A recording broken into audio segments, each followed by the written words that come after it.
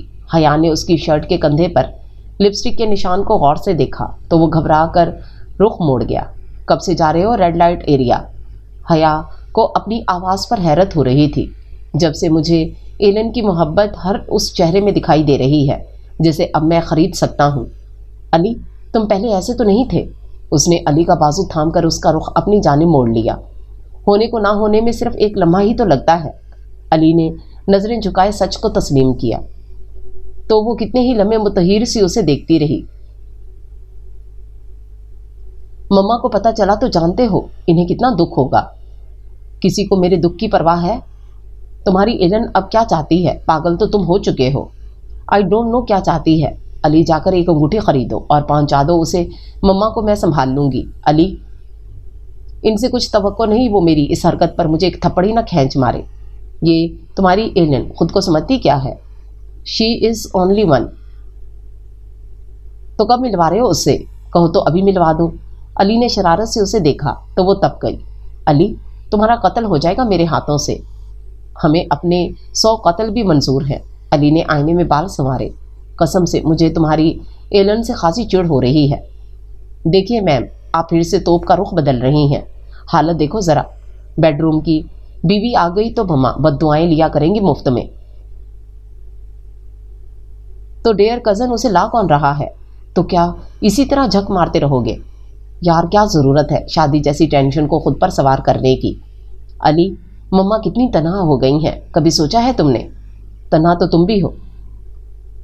علی ہم بعض اوقات اپنی ساری زندگی چند لمحوں میں جی لیتے ہیں۔ شاید میں بھی اپنے حصے کی زندگی جی چکی ہوں۔ حیا نے بیڈ شیٹ جھاڑ کر پھر سے پھیلاتے ہوئے جواب دیا تو وہ اسے بغور دیکھتا ہوا قریب چلا آیا۔ فرض کرو کوئی شخص تمہارے پاس آ کر یہ کہے کہ اسے تم سے طوفانی قسم کی محبت ہو گئی ہے تو موصوف کے تھپڑوں سے شکل بگاڑ دوں گی۔ علی نے اس کے جواب پر جھرجھری سی لی۔ تو اس سے طے ہوا کہ مجھے ایلن ارسلان سے اظہار محبت کرنے کے بجائے مما کی رضامندی سے شادی کر لینی چاہیے۔ میں کچھ سمجھی نہیں۔ حیا نے تکیے درست کرتے ہوئے سر اٹھایا۔ وہ بھی تمہاری طرح ہے پتھر دل۔ تو جناب کیا ضرورت تھی ایک پتھر دل سے سر پھوڑنے کی؟ ہاں یہ لفظ ضرورت بھی بڑا عجیب لفظ ہے، پل بھر میں بے بس کر دیتا ہے۔ وہ تو میں تمہاری حالت دیکھ کر اندازہ لگا چکی ہوں۔ بندے خدا کے یہ محبت وغیرہ فارغ لوگوں کا کام ہے، میری مانو تو چھوڑو۔ ایلن کے چکر کو مما بتا رہی تھی انہوں نے تمہارے لیے کوئی لڑکی دیکھ رکھی ہے۔ حیا تمہیں معلوم ہے وہ لڑکی کون ہے؟ مما نے یہ کب بتایا مجھے؟ کیا تم بھی یہی چاہتی ہو میں مما کی پسند سے شادی کر لوں؟ علی نے چٹتی سی نگاہ سے اس کے روپ کا جائزہ لیا۔ بڑوں کے فیصلے کبھی غلط نہیں ہوتے۔ تو کہہ دو مما سے مجھے ان کی ہر خوشی منظور ہے۔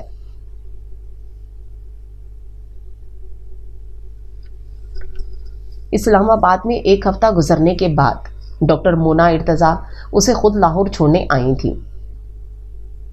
حیا کے ایم فل کی کلاسز شروع ہو رہی تھیں، یہی وجہ تھی وہ اب باقاعدگی سے یونیورسٹی جا رہی تھی۔ جانتی ہو مونا تمہیں یہاں چھوڑ کر کیوں گئی ہیں؟ بابا ناشتے پر اس سے پوچھ رہے تھے جب وہ اجلت میں سلائس پر مکھن لگا رہی تھی۔ ظاہر ہے پاپا انہیں آپ سے اور مما جانی سے ملنا تھا۔ اس وجہ کے ساتھ ایک اور وجہ بھی ہے۔ جانتی ہو وہ تمہارے لیے علی کا پرپوزل لے کر آئی تھی۔ مما جانی کا انکشاف سن کر نوالا اس کے حلق میں پھنس گیا۔ مگر یہ سب کیسے ہو سکتا ہے؟ کیوں نہیں ہو سکتا بیٹا؟ علی ماشاءاللہ پڑھا لکھا باشعور نوجوان ہے، سب سے بڑھ کر اپنا خون ہے۔ تمہیں خوش رکھے گا، اور پھر ہم کب تک تمہارے لیے رشتے ٹھکراتے رہیں گے؟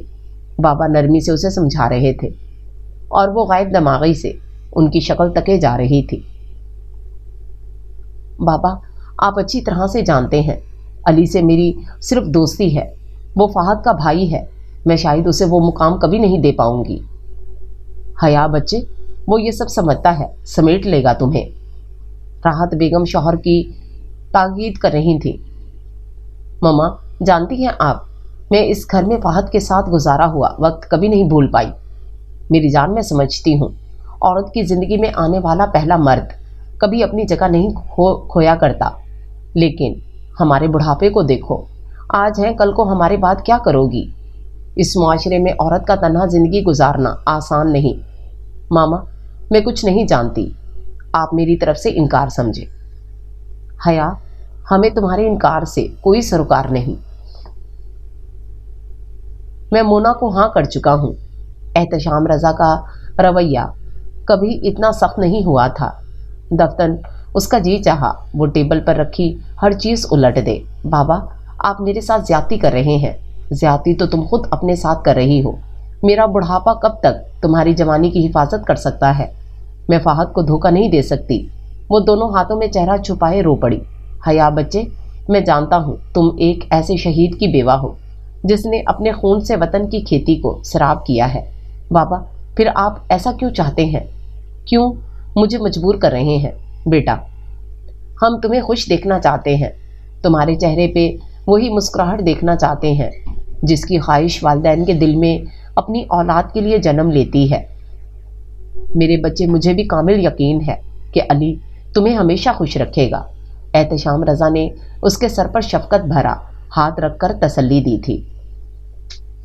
تمہارے بابا ٹھیک کہہ رہے ہیں بیٹا، تم علی کے ساتھ بہت جلد ایڈجسٹ کر لو گی۔ مما جانی اس کے چہرے سے ہاتھ ہٹاتے ہوئے بولی، تو وہ تیزی سے ان کے ہاتھ جھٹک کر اٹھ گئی۔ اگر آپ دونوں کو میری کوئی پرواہ نہیں ہے تو میری طرف سے ہاں سمجھ لیجئے گا۔ احتشام دیکھ رہے تھے یہ لڑکی کیسے بچوں کی طرح بیہیو کر رہی ہے۔ اس کے واک آؤٹ کر جانے کے بعد راحت بیگم نے تڑپ کر شوہر کو مخاطب کیا، وقتی غصہ ہے، سب ٹھیک ہو جائے گا، ہم اس کے بہتر فیوچر کے لیے ہی تو سوچ رہے ہیں۔ میں آج ہی مونا سے بات کرتا ہوں، انہیں کہتا ہوں کہ تیاری کریں، نیک کام میں دیر نہیں ہونی چاہیے۔ کبھی کبھی وقت اسی طرح زندگی کے بڑے بڑے فیصلے ایک لمحے میں کر دیتا ہے۔ اس کی زندگی کا فیصلہ دوسری بار اس کی رضامندی کے بغیر طے کر دیا گیا تھا۔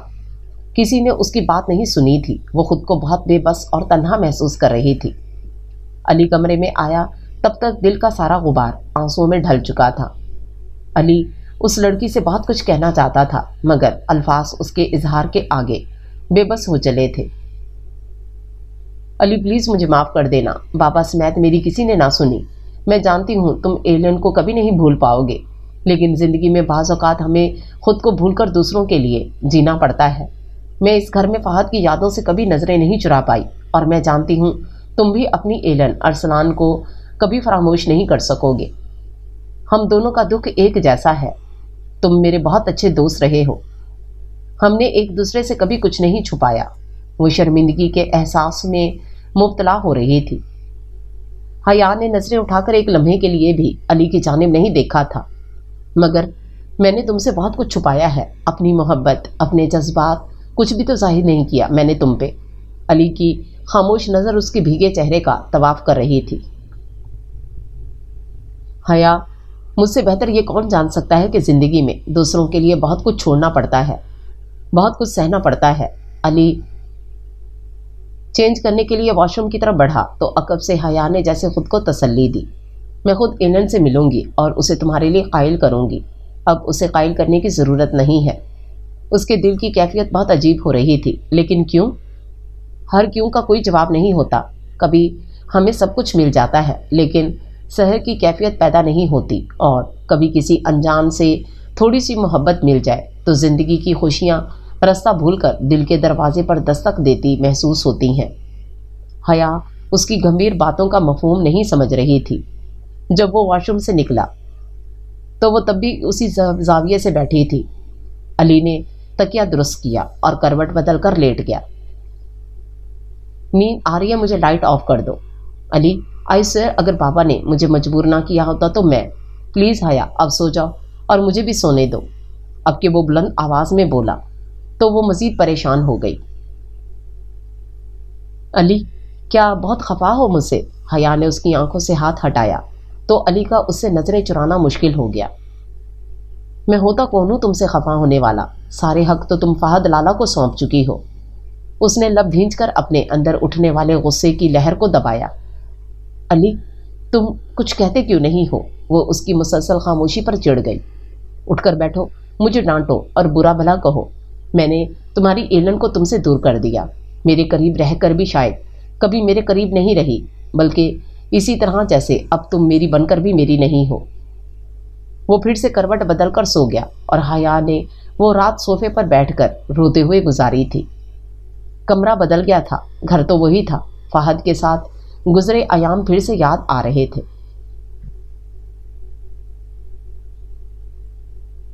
دوسروں کی آنکھوں میں دھول جھونک کر زندگی سے نظریں چرانا آسان نہیں ہوتا، مگر وہ دونوں مما کے سامنے خود کو نارمل اور خوش رکھنے کے بعد ایک دوسرے کے لیے ایک حقیقی مسکراہٹ بھی بچا نہیں پاتے تھے۔ وہ علی کو دیکھتی تھی تو فہد اس کے سامنے آ جایا کرتا تھا۔ وہ اس کے عکس سے باتیں کرتی تھی تو علی کا شکوہ کرتا چہرہ نگاہوں میں گم جاتا تھا۔ اب بھی وہ مما کے ساتھ بیٹھی اپنی طرف اٹھتی نگاہ میں علی کے بجائے فہد کو تلاش رہی تھی۔ مما نے توجہ مبذول کی۔ حیا، کیا بات ہے بیٹا، تم کھانا نہیں کھا رہی ہو؟ نہیں مما، کھا تو رہی ہوں۔ اس نے پھر سے دھیان بٹا لیا تھا۔ علی اسے بار بار کنکھیوں سے دیکھ رہا تھا۔ وہ غائب دماغی سے چمچ پلیٹ میں ہلاتے ہوئے بریانی کا ایک آدمی والا کھا رہی تھی۔ علی، تم کھانے کے بعد حیا کو کہیں گھمانے لے جاؤ، سارا دن گھر میں رہ کر بور ہو جاتی ہے۔ ماما نے نیپکن سے منہ صاف کرتے ہوئے علی کو مخاطب کیا تو وہ اسبات میں سر ہلا گیا۔ رہنے دے مما، اتنی ٹھنڈ ہو رہی ہے، پھر اسلام آباد کی سردی تو ہڈیوں میں گھس جاتی ہے۔ وہ علی کے سپاٹ چہرے کو دیکھ کر ہولے سے بنبنائی۔ تو بیٹا، وہ جو لوگ شام کو کہیں گھومنے پھرنے کے لیے نکلتے ہیں وہ کیا پاگل ہوتے ہیں؟ مما کے استفسار نے شرمندگی کا احساس دوچند کر دیا تھا۔ اٹھو، شاباش، کوئی اچھے سے کپڑے نکال کر پہنو۔ مما نے نرمی سے اس کے بال سنوارے تو وہ چیئر دھکیل کر اٹھ گئی۔ علی، تم دونوں ایک دوسرے سے خفا ہو گیا؟ اس کے جانے کے بعد مما نے علی سے پوچھا۔ نہیں مما، آپ سے کس نے کہا؟ کہنے یا بتانے کی ضرورت نہیں ہوتی۔ کیا حیا کا اترا ہوا چہرہ مجھے نظر نہیں آتا؟ علی، ماں کی نظر کبھی دھوکہ نہیں کھا سکتی۔ مما، آپ کو خوامخواہ وہم ہو گیا ہے، شاید اب میری نظر کمزور ہو گئی ہے۔ مما کے لہجے میں چھپا طنز اسے بہت کچھ باور کروا گیا تھا، اس لیے اب رہ رہ کر حیا پر غصہ آ رہا تھا، جس کا اظہار وہ کمرے میں آ کر آئینے کے سامنے کھڑی حیا سے کر رہا تھا۔ کیا کہا ہے تم نے مما سے کہ میں نے تم پر ظلم کے پہاڑ توڑ رکھے ہیں؟ میں نے مما سے ایسا کچھ نہیں کہا، تو پھر کیسے پتا چلا انہیں تم میرے ساتھ خوش نہیں ہو؟ مسٹر علی ارتضیٰ، خوش تو تم بھی میرے ساتھ نہیں ہو، پھر سارا الزام میرے سر ہی کیوں؟ خوشی کسے کہتے ہیں تمہیں کیا معلوم؟ تم نے پہلی ہی رات مجھ سے اس لفظ کا مفہوم چھین لیا۔ علی کو اس نے کبھی اتنے غصے میں نہیں دیکھا تھا۔ مجھے کچھ سمجھ نہیں آ رہا، تم کیا کہہ رہے ہو؟ تم سمجھ بھی نہیں سکتی ہو، 6 سال تک ایک مردہ شخص کی یاد میں رونے والی 6 گھنٹے تک میری خوشی کے لیے مسکرا سکتی ہو؟ بولو، جواب دو۔ علی نے اسے شانوں سے تھام کر جھنجھوڑا تو وہ مارے خوف کے خود کو اس کی گرفت سے چھڑا کر پیچھے ہٹ گئی۔ میرے خوابوں میں بسنے والی ایلن کوئی اور نہیں تم تھی، مگر کسی نے مجھ سے نہ پوچھا، اور مما تمہیں فہد لالا کی رضامندی سے اس گھر میں لے آئیں۔ کیا گزری تھی میرے دل پر یہ کوئی نہیں جانتا۔ ماما اور لالا بہت خوش تھے، لیکن میری خوشیاں کہیں کھو گئی تھیں، اس لیے میں انگلینڈ چلا گیا تھا۔ لالا نے مجھ سے میرا سب کچھ چھین لیا۔ مجھے کبھی ان سے نفرت نہیں ہوئی تھی، پر ان دنوں میں نے ان سے نفرت محسوس کی تھی۔ مجھے نہیں معلوم تھا خدا انہیں شہادت کے رتبے پر فائز کر کے میرا سر ہمیشہ کے لیے جھکا دے گا۔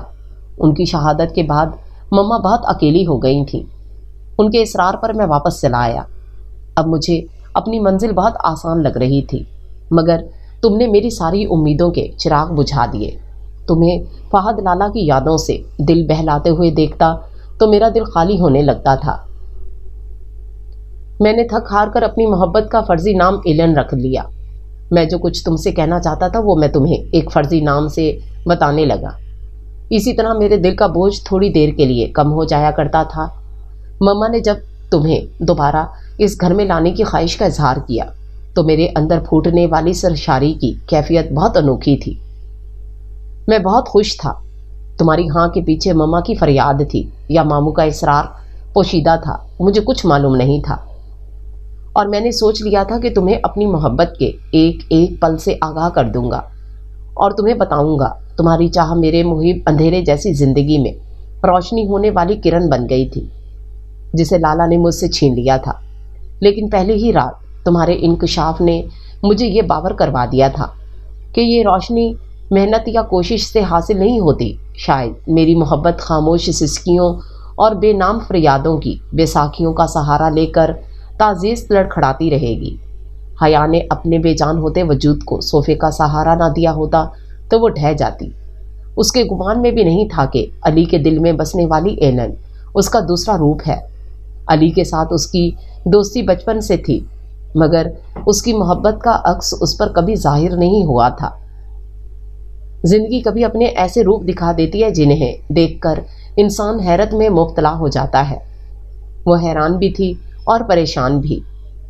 علی کی زندگی اس سے مخفی نہیں تھی، وہ ان کی بے پناہیہ محبت کی خود گواہ بنی تھی۔ تب حیا کو معلوم نہیں تھا وہ اپنی دعاؤں میں علی کے لیے جس کو مانگ رہی تھی وہ خود اس کی اپنی ذات تھی۔ کچھ راتوں کے آنے والی صبح بہت حیران کن ہوتی ہے، اس کے لیے بھی وہ صبح بہت حیران کن تھی۔ آفس جانے کی تیاری کے دوران علی کا رویہ ایسا ہی تھا جیسے عام روٹین میں ہوا کرتا تھا، اس لیے اب حیا کو یہ شبہ ہونے لگا تھا جیسے رات اس نے کوئی خواب دیکھا ہو۔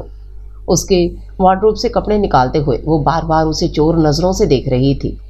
بلاخر حیا نے اسے مخاطب کیا، تم نے بتایا نہیں کون سے کپڑے نکالوں؟ کوئی سا بھی اپنی پسند کا سوٹ نکال دو، آخر بیوی ہونے کہا کوئی حق تو استعمال ہو، مانا کہ زندگی میں دوسروں کی خوشیوں کے لیے بہت کچھ برداشت کرنا پڑتا ہے۔ تم بھی مما کی خوشی کے لیے مجھے بآسانی برداشت کر سکتی ہو، اتنا برا نہیں ہوں میں۔ علی ٹاول کو صوفے پر اچھال کر آئینے کے سامنے کھڑا ہو کر بال بنانے لگا۔ سوٹ نکال کر بیڈ پر پھیلا دیا اور خود کمرے میں بکھری ہر اس چیز کو ٹھکانے لگانے لگی جو اس کے روزمرہ استعمال میں رہتی تھی۔ کیا مصیبت ہے، یہ آج ٹائی کی ناٹ کیوں نہیں لگ رہی؟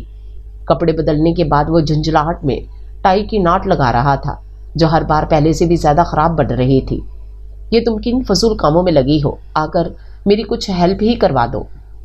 دیکھ نہیں رہی ہو آفس سے لیٹ ہو رہا ہوں؟ اس نے غصے میں ایک نظر گھڑی پر ڈالی تو وہ انگلش میگزین کے شمارے سمیٹ کر اس کے مقابل کھڑی ہوئی۔ چھوڑو تم، ایک ذرا سا کام نہیں ہو رہا تم سے۔ حیا اس کے ہاتھ ہٹا کر خود اس کی ٹائی کی ناٹ بنانے لگی۔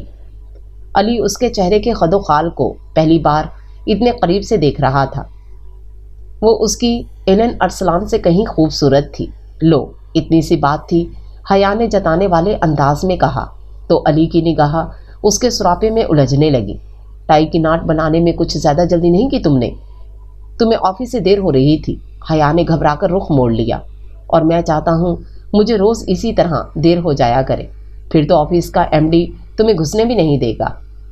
گھر میں تو داخلے پر کوئی پابندی نہیں ہوگی نا؟ علی کے پوچھنے پر اچانک چہرے پر مسکراہٹ دوڑ گئی تھی۔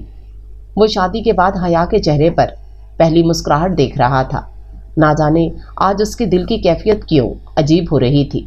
آج پہلی بار وہ فہد کے بجائے علی کو سوچ رہی تھی اور اس کی محبت کی گہرائیوں کو ناپنے کی کوشش کر رہی تھی۔ شاید وہ بھی انسانی فطرت کے مطابق ایک موجودہ کیفیت سے تنگ آ گئی تھی۔ اسے یقین ہونے لگا تھا کہ محض یادوں کے سہارے زندگی نہیں گزاری جا سکتی۔ انسان ایک خوشی یا ایک دکھ کے سہارے زندہ نہیں رہ سکتا۔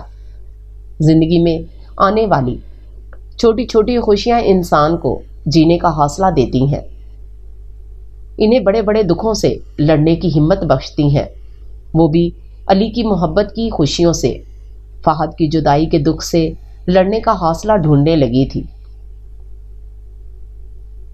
جب سے وہ حیا علی بن کر اس گھر میں آئی تھی اس نے خود پر اتنی توجہ ہی نہیں دی تھی، مگر آج اسے یہ توجہ بہت اچھی لگ رہی تھی۔ اپنے آپ کو کسی دوسرے شخص کے لیے سنوارنا کتنے خوابوں کے در واہ کر دیتا ہے، اسے ایک مدت کے بعد پھر سے محسوس ہو رہا تھا۔ سارا دن پل پل بدلتے احساس نے ایک دھیمی سی مسکراہٹ اس کے لبوں پہ سجائے رکھی تھی۔ بخشدین کے ساتھ مل کر اس کی پسند کی ڈشز بنانا بھی حیا کو نئی خوشی سے ہمکنار کر رہا تھا۔ پتہ نہیں آج وہ خود کو خاص سمجھ رہی تھی یا علی کو۔ وہ زندگی میں آنے والی خوشیوں کو تصور کی آنکھ سے دیکھ رہی تھی، ایک اجلی اور نکھری زندگی جس کے آخر میں کھلے گلاب بھی اپنی مخصوص مہک سے محصور کر رہے تھے۔ مما کو ہاسپٹل سے جلدی آنے کی تاکید کرنے کے لیے وہ ٹیلی ویژن کارنر کے قریب آئی تو ریسیور اٹھانے سے پہلے ہی بیل بج اٹھی۔ ہیلو جی، میں حیا علی بول رہی ہوں۔ بھابھی، میں عفان بات کر رہا ہوں۔ ابھی جو خبر میں آپ کو سنانے والا ہوں اسے بہت صبر اور تحمل سے سنیے گا۔ اس کا دل یک بارگی سے ڈوبا۔ عفان، آپ کیا کہنا چاہتے ہیں؟ پلیز جلدی سے مجھے بتائیں ورنہ میرا دل ڈوب جائے گا۔ گھبراہٹ میں وہ پورچ میں رکنے والی گاڑی کی آواز بھی نہیں سن پائی تھی۔ علی کا ایکسیڈنٹ ہو گیا ہے اور وہ آئی سی یو میں ہے۔ ریسیور اس کے ہاتھ سے چھوٹ گیا تھا اور وہ کارپیٹ پر بیٹھی پھوٹ پھوٹ کر رو رہی تھی۔ اسے ایسے لگ رہا تھا جیسے کوئی تیز آری سے اس کے بدن میں دوڑتی زندگی کو ختم کر رہا ہے۔ گھٹنوں میں سر دیے وہ بری طرح سے کانپ رہی تھی۔ کمرے میں داخل ہونے والے شخص کے لیے یہ صورتحال خاصی غیر متوقع تھی۔ حیا، آر یو اوکے؟ تم رو کیوں رہی ہو؟ بریف کیس صوفے پر پھینکتے ہوئے وہ حیا کی جانب لپکا۔ علی، وہ فون، تم ٹھیک ہو؟ علی بتاؤ نا، تم ٹھیک تو ہو؟ وہ اس کے ہاتھوں کو مضبوطی سے تھامے بس ایک ہی سوال کر رہی تھی۔ کم آن حیا، کیا ہو گیا ہے تمہیں؟ علی نے نرمی سے اس کا چہرہ اپنے دونوں ہاتھوں میں تھام کر حیرت سے پوچھا۔ عفان کا فون آیا تھا، وہ بتا رہا تھا کہ تمہارا ایکسیڈنٹ ہو گیا ہے۔ اسٹوپڈ لڑکی، آج 1 اپریل ہے۔ علی نے مسکراتے ہوئے ہلکی سی چفت اس کے سر پر ماری تو وہ ایک بار پھر رو پڑی۔ اگر تمہیں کچھ ہو جاتا تو میں بھی مر جاتی۔ آج اس کی تڑپ نے علی کو یہ یقین دلا دیا تھا، محبت کی جنگ میں فتح یا مفتوح کوئی نہیں ہوتا، بس محبت کرنے والا دل ہوتا ہے، دیکھنے والی آنکھیں ہوتی ہیں جو غافل کو چپ چاپ تسخیر کر لیتی ہیں۔ حیا، آج میں یہ تسلیم کرتا ہوں، محبت میں ٹپکا ہوا ہر آنسو سیپ میں بند موتی کی مانند ہوتا ہے۔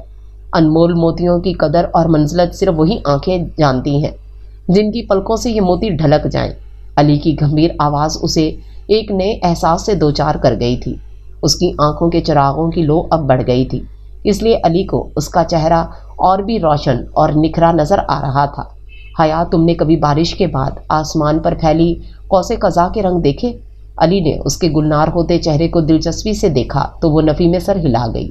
میں دیکھ رہا ہوں۔ علی نے شرارت سے اس کی لٹ کو چھوا جو اس کے آنسوں سے بھیگ گئی تھی۔ تم مما کو فون کر دو، میں کھانا لگا رہی ہوں۔